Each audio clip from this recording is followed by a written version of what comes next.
शुरू अल्लाह का नाम लेकर जो बड़ा मेहरबान निहायत रहम वाला है। जो लोग काफिर हैं इन्हें तुम नसीहत करो या न करो, इनके लिए बराबर है, वो ईमान नहीं लाने के। सुबहान अल्लाह।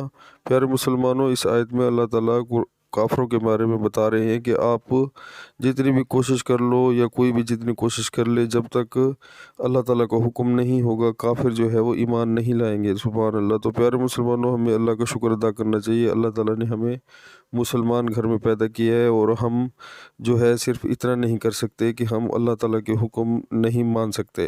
प्यारे मुसलमानों, हमें अल्लाह के हुक्म मानने चाहिए। नमाज 5 वक्त बाजमात नमाज पढ़नी चाहिए और अल्लाह और अल्लाह के रसूल सल्लल्लाहु अलैहि वसल्लम के जितने हुक्म हैं मानने चाहिए। इसी में हमारी सलाह है, इसी में हमारी फलाह है, बेहतरी है।